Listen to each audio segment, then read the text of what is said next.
Hello दोस्तों, कैसे हैं आप लोग। आई होप आप लोग बहुत अच्छे होंगे।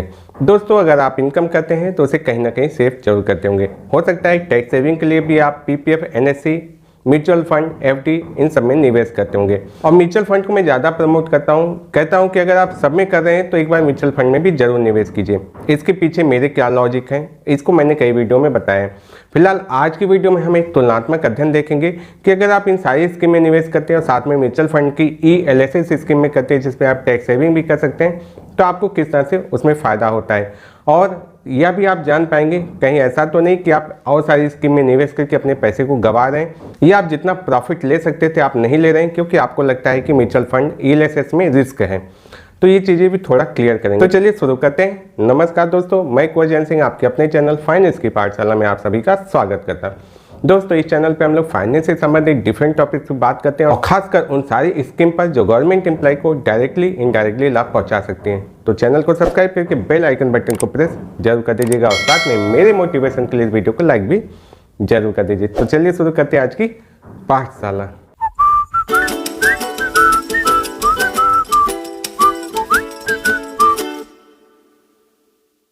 तो दोस्तों, सबसे पहले मैं आपको इक्विटी के रिटर्न्स दिखा रहा हूँ कि अगर 1994 में आपने म्यूचुअल फंड में निवेश करना शुरू किया होता तो दूसरे साल आपको 23.5% का नुकसान होता, लेकिन 1999 में आपको 78% का यहाँ पर प्रॉफिट होता। बीच में कई बार मार्केट में उतार चढ़ाव आए हैं। आप तो मैक्सिमम यहाँ पे 78% का प्रॉफिट और 50% का आप नुकसान देख सकते थे। और यहाँ अगर यही चीज़ आप 2005-06 में करते तो यहाँ पर आप देख रहे हैं 3 के बाद लगातार यहाँ पर मार्केट चढ़ा ही, कभी भी मार्केट ने नुकसान नहीं दिया है।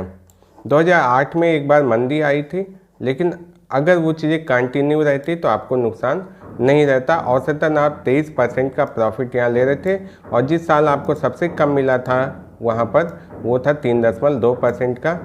ये वो दौर था 2016 का समय। तो यहाँ पर औसतन आपको फ़ायदा ही मिला है। ये ग्राफ के माध्यम से दिखाए। अब हम आपके निवेश को देखते हैं कि क्या आपने सही जगह पर निवेश किया है। तो इस ग्राफ को देख लेते हैं कि देखिए 100 रुपये अगर आपने निवेश किया होता 20 साल के लिए, तो 20 साल बाद हमें क्या स्थिति देखने को मिलती। महंगाई 6.4% पर ईयर है। अगर 100 रुपये आपके हैं तो उसकी 20 साल बाद 345 रुपये के बराबर वैल्यू होती है। अर्थात 345 रुपये में जो काम आप कर सकते हैं वही काम आज आप 100 रुपये में करने वाले हैं। 7.5% आपको अगर FD में मिलता, फिलहाल अब तो इतना है नहीं, तो आपके ये पैसे होते 425 रुपये। तो महंगाई से सिर्फ 100 रुपये ज़्यादा। सोने में अगर आप करते तब भी थोड़ा अच्छा है, 8.6%, तो 524 हो जाते हैं। और PPF में अगर 8.9, फिलहाल ये अब 7.1 है, लेकिन हम लोग मैक्सिमम लेके चल रहे हैं, तो ये 555 हो जाते हैं।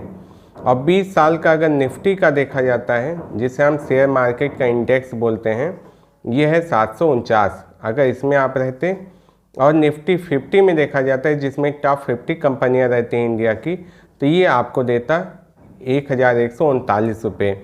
ये आपके 100 रुपये की वैल्यू है। तो यहाँ पर आप देख रहे हैं कि कितना प्रॉफिट अगर आपको मिलता। अब आप कह रहे हैं कि मैं 20 साल तो रहता ही नहीं, तो मुझे कैसे मिलता।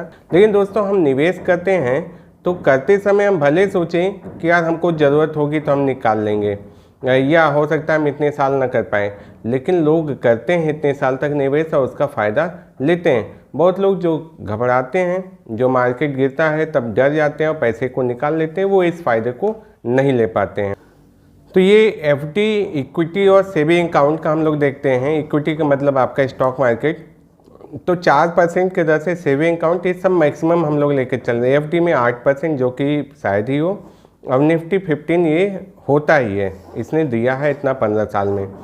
तो आप अगर 5,000 महीने 40 साल तक निवेश कर पाते तो आपको सेविंग अकाउंट में मिलते 59,09,807 रुपये। आपको FD में मिलते 1,74,55,039 रुपये और आपको इक्विटी में मिलते 15,50,80,274 रुपये। तो ये आप डिफरेंस देख सकते हैं। अब एक और तुलनात्मक अध्ययन देख लेते हैं कि अगर मासिक रूप से निवेश करते 3 व्यक्ति का तुलना किया गया है कि 10-10 हज़ार रुपये अर्थात साल में 1,20,000 रुपये, और 30 साल करते 25 साल करते और 20 साल करते। तो यहाँ पर आप करते 30 लाख रुपए 30 साल में, यहाँ पर 30 लाख और यहाँ 20 साल में 24 लाख। तो आपको मिलता है ये निवेश करने पर 3.52 करोड़, 1.89 करोड़, और ये आपको मिलता है 99 लाख। एक्चुअली ये फिगर यहाँ पे गलत हो गया है।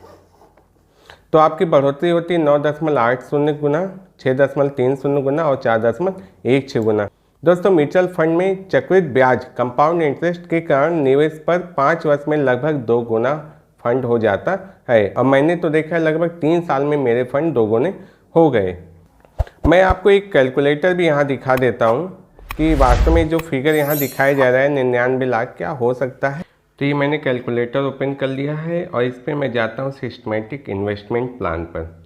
लमसम एक भी पैसा मेरे पास अभी नहीं है, और इस पर मैं 10,000 रुपये मंथली डाल देता हूँ। साल में कोई बढ़ोतरी नहीं करूँगा, 10,000 के साथ ही चलूँगा। और यहाँ पर औसतन मैं 12.5% ले लेता हूँ।